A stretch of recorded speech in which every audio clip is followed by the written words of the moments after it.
So I would like to welcome you on behalf of Garden Court Public Law. My name is Stephanie Harrison. I am introducing this seminar and chairing it along with my colleague Uba Deary. We have, I'm very proud and pleased to say, a whole panel, all of women, who are going to talk to you about upholding the rule of law in a time of COVID. I have to say that it's a massive topic, and it was not easy to identify what are the most pressing issues, given that we seem to have a government that is intent in so many different ways in undermining the rule of law. And so we have, as a starter for this topic, which could certainly be the subject of a number of follow-up seminars, three topics of significance. They're going to be in order delivered, first of all, by Irene Sabic and Gronia Mellon. Those two fabulous public law lawyers are going to talk about the constitutional attack arising from the Internal Markets Bill. We're then going to hear from Sonali Naik and Kate Aubrey Johnson, who are looking at the rule of six. If that's what it still is, it might have changed whilst we've been on air, but is particularly looking at the implications for families and children. And we're going to finally hear from Miranda Butler and Joanne Cecil, again, two more excellent public law lawyers who are going to talk about the wide-ranging impacts of COVID on the justice system. So those are the topics. Before we get to those challenging areas of current legal practice, I have to give you the usual patter about everybody being on mute, that there is a chat function in which you can put your comments. There's also a Q&A function, which is where you should ask your questions. And we're particularly keen that this be an interactive session. These are big topics. We're working our way through them and what challenges may arise from them. So we would very much welcome everybody's contributions and thoughts. And if you could put that in the Q&A, Uba is going to deal with questions at the end.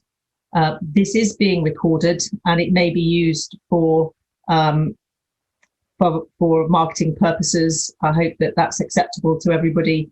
And I can say that where there are papers and slides that accompany the oral presentations that you're going to hear, they will be provided subsequently next week. So you'll have the written material as well.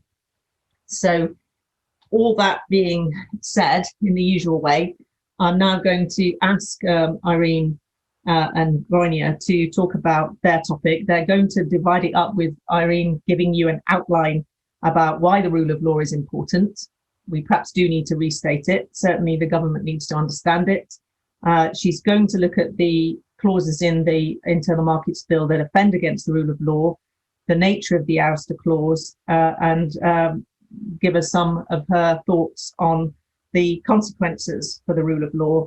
And Gronia is going to separately look at the international law implications and the impact on the Northern Ireland Protocol, obviously concerned there being what that might mean for peace on the island of Ireland. So if I could ask Irene to begin. Thank you very much, Steph. So thank you all for joining us for this seminar. My name is Irena Sabic, and I will be, as Steph said, speaking to you about the very large topic of the constitutional implications of the Internal Market Bill. Before I say anything, it's worth perhaps raising the fact that this bill has caused profound constitutional and legal controversy. To name but a few issues that have arisen, the head of the GLD immediately resigned, the Treasury Solicitor resigned, the Scottish Parliament has agreed not to consent to the UK Internal Market Bill because, amongst other things, it breaches international law. And earlier this week, the Lords, by an extraordinary majority of 226, voted for a motion that the proposed legislation would undermine the rule of law and damage the reputation of the UK. And this was the biggest defeat to the government by the Lords since the reform of the Lords in 1999. So with this extraordinary background of a crisis, I can't do justice to all the implications of this bill, but I will focus on four. First of all, I will remind ourselves on what is the rule of law and why it's so important. And it may be an obvious point to make, but as Steph says, in the current climate where such a frontal attack is being made on the rule of law, it's worth going back to first principles and reminding ourselves what the rule of law is.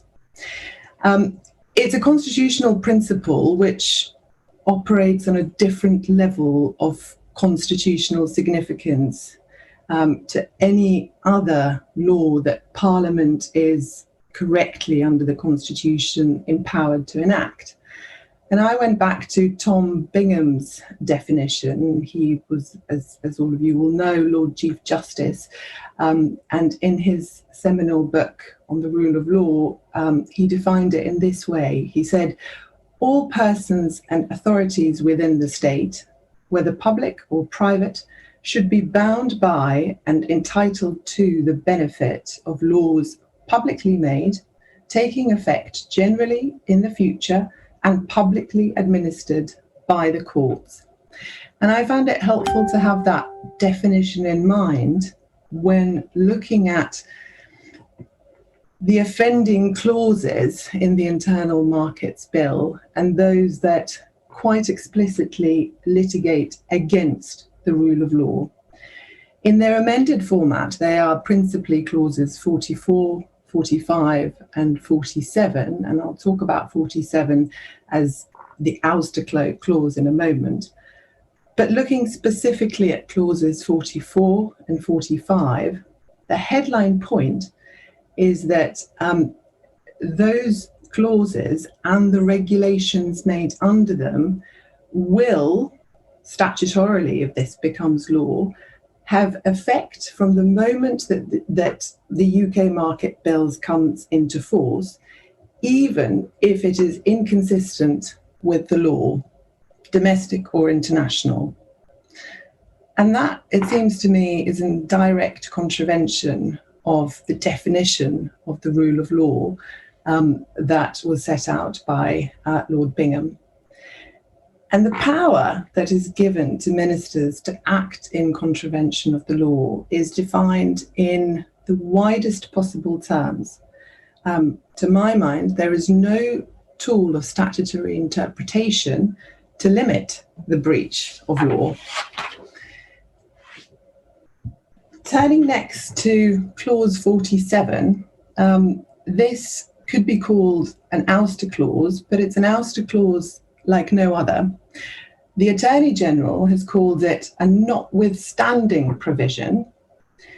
I tend to think of it, and the more I looked at it, I tend to think of it as a superiority clause, and that seems to me to tally with the attitude of the current government. And the reason I say it's a superiority clause is because it puts the provisions of this bill and the regulations that are made under it above the law. That's explicitly what it says. And that, to my mind, is the antithesis of the rule of law. That's the general point about the superiority clause. On the specific points, there are two features of this clause that are extraordinary. The first is that direct effect of EU law is simply out. And this is in clear breach of the withdrawal agreement, which provides that certain provisions of the withdrawal agreement shall produce in the UK the same effects as those effects within the Union and its member states. Clause 47 unequivocally breaches this part of the withdrawal agreement. Direct effect is out if it's inconsistent with the Internal Markets Bill. Secondly, judicial review. Clause 47 provides that regulations have effect, notwithstanding any relevant international or domestic law. And what that does is immunises secondary legislation to an unprecedented extent, potentially excluding any judicial review on conventional domestic law or human rights grounds. And further still, again extraordinarily, it obliges the courts to treat secondary legislation as if it were primary legislation for the purpose of the Human Rights Act, and therefore disempowering the courts from striking down secondary legislation, so that all that the court could do is issue a declaration of incompatibility. What does that mean in domestic law context? Well, it would potentially mean that state aid, which is contingent on, for example, support for a political party, is lawful, that the exclusion of the Bribery Act is lawful, that the imposition of discriminatory charge or secret guidance would all be immune from challenge. And these are points that have been made by Jessica Seymour QC. This superiority clause is a carte blanche for any breach of law which is given to a minister. And it also has an important bearing on access to justice if it excludes judicial review challenges. And access to justice, as we all know, is a fundamental component of the rule of law. It's unclear how the courts will deal with this ouster or superiority clause. Professor Mark Elliott has offered two potential roadmaps for the courts in dealing with it. One would be in line with the anisminic principle that if regulations made under clauses 44 or 45 are out with conventional public law principles, then they shouldn't be considered to have been made under those provisions at all. Second way of dealing with the superiority clause would be to follow the privacy international principle and to simply say that Parliament cannot entirely oust judicial review. What is clear is that there is, if this law is passed, going to be a showdown in the courts. And I just pose the question of how this is going to play out in the context of the current culture and political climate, where activist lawyers are under attack and judges are accused of activism too. I know I'm maybe running out of time, but I just want to end with a thought as to what is left of the Constitution and the rule of law. And it's a big question. I can't answer it. But what I can say is that, to my mind, it's clear that this is legislation which legislates quite explicitly against the rule of law. And I think we are in danger of potentially being naive and supposing that we are immune from authoritarianism, the rule of law collapse, and totalitarian systems. And I say this as somebody who has experienced complete breakdown of the rule of law, coming from a country, former Yugoslavia, that descended into a civil war. And to my mind, a large part of the reasoning why that was enabled to happen was the breakdown of the rule of law. And I would suggest that those in power would do well to be reminded of the final destination for a government or a state which actively legislates against the rule of law. I'll pause there and hand over to Gronya.